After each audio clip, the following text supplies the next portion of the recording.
Indonesia merupakan negara yang luas dan memiliki kekayaan alam yang melimpah. Namun tak dapat dipungkiri bahwa kekayaan alam tersebut juga memiliki ancaman, seperti kerusakan lingkungan. Dengan wilayah Indonesia yang luas ini, tentu pemantauan kerusakan lingkungan perlu mendapatkan teknologi yang tepat. Salah satu caranya adalah menggunakan teknologi Indraja. Sebelum kita menuju ke aplikasi Indraja untuk pemantauan kerusakan lingkungan, mari kita kenal lebih dahulu tentang Indraja.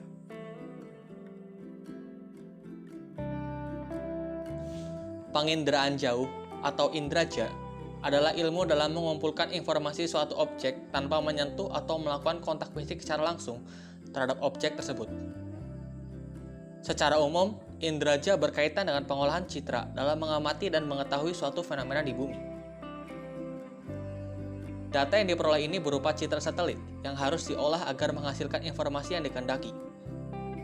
Prinsip dasarnya adalah merekam interaksi antara gelombang elektronik dan objek di muka bumi oleh sensor penangkap gelombang. Sensor tersebut dapat berupa satelit, pesawat berawak, maupun tanpa awak.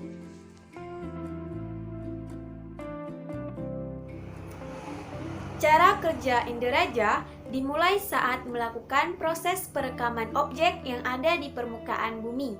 Penginderaan ini dihubungkan oleh tenaga yang membawa data menuju sensor seperti bunyi, daya magnet, gaya berat, dan elektromagnetik.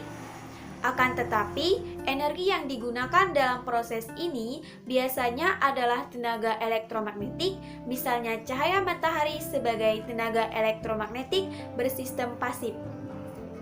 Sinar matahari yang mengenai objek permukaan bumi kemudian diserap dan dipancarkan sehingga sensor akan menangkap gelombang elektromagnetik yang berasal dari permukaan bumi. Sensor elektromagnetik tersebut dapat dipasang pada satelit atau pesawat drone. Setelah sensor menangkap gelombang elektromagnetik, selanjutnya akan diolah menjadi sinyal digital yang tersimpan di ruang penyimpanan data. Data dapat dikumpulkan dengan berbagai macam peralatan menurut objek atau fenomena yang sedang diamati. Umumnya, teknik-teknik penginderaan jauh memanfaatkan radiasi elektromagnetik yang dipancarkan atau dipantulkan oleh objek yang diamati dalam frekuensi tertentu, seperti inframerah, cahaya tampak, dan gelombang mikro. Hal ini terjadi karena objek yang diamati, seperti tumbuhan, rumah, permukaan air, dan udara, memancarkan atau memantulkan radiasi dalam panjang gelombang dan intensitas yang berbeda-beda.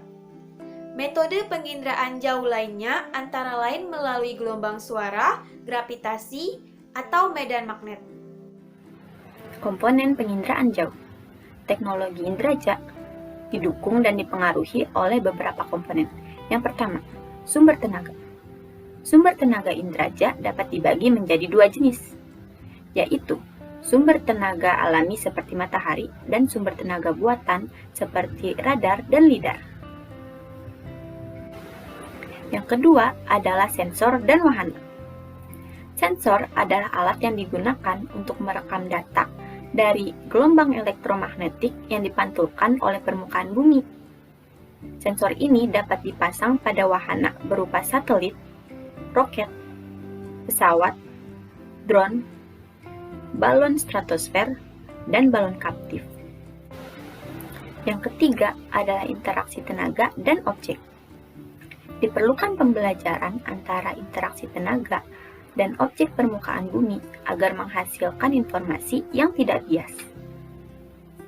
Kajian perlu dilakukan terkait tenaga dan objek karena validnya informasi dapat dipengaruhi oleh atmosfer yang membatasi bagian spektrum elektromagnetik.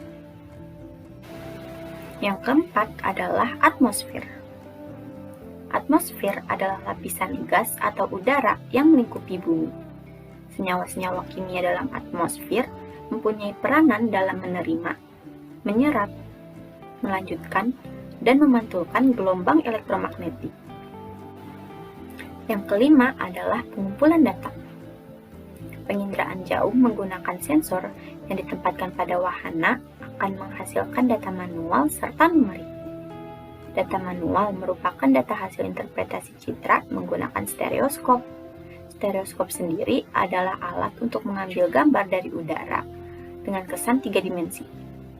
Sedangkan data numerik didapatkan dari penggunaan software inderaja seperti Ardesymagine dan Envy. Yang keenam adalah pengguna data. Pengguna data adalah perseorangan atau lembaga yang menggunakan data yang telah diperoleh untuk kepentingan tertentu. Contoh sektor lembaga yang memanfaatkan data dari sistem penginderaan jauh adalah kehutanan, kependudukan, pemetaan, militer, serta meteorologi dan klimatologi.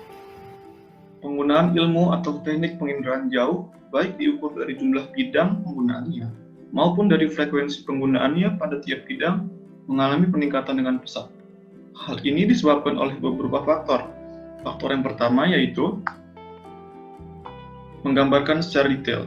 Citra penginderaan jauh dapat menggambarkan suatu wilayah dan letaknya serta bentuknya seperti wujud aslinya di muka bumi. Hal ini membuat citra penginderaan jauh dapat digunakan sebagai sumber atau kerangka dalam pembuatan peta. Lalu yang kedua, menggambarkan secara luas. Daerah jangkauan yang bisa diamati menggunakan sistem penginderaan jauh dapat menjangkau wilayah yang sangat luas. Bagi citra satelit GMS dapat menggambarkan wilayah sampai setengah permukaan bumi. Lalu yang ketiga, menggambarkan secara 3 dimensi. Pada jenis citra tertentu, khususnya pankromatik hitam putih, dapat memunculkan gambaran 3 dimensi. Pengamatan citra dilakukan dengan alat yang dinamakan stereoskop. Lalu, keunggulan yang keempat yaitu menggambarkan secara cepat. Pembuatan citra dapat dilakukan secara cepat meskipun wilayah yang ditinjau merupakan wilayah yang sulit untuk dijelajahi, sehingga dalam pemetaan wilayah dapat dilakukan dengan lebih singkat daripada pemetaan yang dilakukan secara manual. Lalu yang kelima, penggunaan sistem penginderaan jauh dapat menghemat dana, waktu, dan tenaga. Hal ini sangat cocok untuk dilakukan dalam operasional harian. Lalu keunggulan terakhir yaitu penginderaan jauh dapat menginterpretasi daerah, bencana, dan kandungan sumber daya alam suatu daerah. Selain memiliki keunggulan, sistem penginderaan jauh juga memiliki kelemahan. Di antaranya yang pertama, tidak semua data terkait objek dapat ditangkap oleh sensor. Sistem citra penginderaan jauh tidak mampu menyadap kualitas objek, misalnya berapa jumlah panen padi tiap tahunnya, kualitas tanah, susunan penduduk, dan lain-lain. Hal ini menyebabkan informasi yang didapat sangat tergantung dari apa yang bisa ditangkap oleh sensor. Yang kedua, ketelitian interpretasi citra tergantung dari kejelasan wujud objek atau gejala pada citra. Lalu yang ketiga, meski penggunaannya menghemat biaya, namun peralatan sistem penginderaan jauh harganya sangat mahal, serta dibutuhkan keahlian khusus dalam penggunaannya. Keterbatasan pada teknik penginderaan jauh terdapat pada ketersediaan citra selar yang belum sebanyak ketersediaan citra lainnya. Dari citra yang ada pun, belum banyak diketahui serta dimanfaatkan. Di samping itu juga harganya relatif mahal dari pengadaan citra lainnya. Nah, selanjutnya adalah contoh kasus. Marilah kita ambil kasus ini. Contohnya yaitu kebakaran hutan dan lahan. Kebakaran hutan dan lahan ini merupakan salah satu kerusakan alam yang sangat merugikan bagi manusia maupun hewan yang ada di situ. Lalu bagaimana ya supaya kita menanganinya lebih cepat dan juga tepat? Tentunya dengan visualisasi satelit. Nah, satelit ini biasanya akan diorbitkan ke luar angkasa. Lalu satelit ini memotret bumi terus-menerus untuk memperoleh datanya. Lalu data tersebut biasanya hasilnya itu potretnya itu dikirim ke stasiun bumi. Nah, ini merupakan contoh titik panas atau hotspot. Nah, hotspot didefinisikan sebagai suatu titik yang suhu radiasinya melebihi nilai ambang yang sudah ditentukan dari daerah sekitarnya.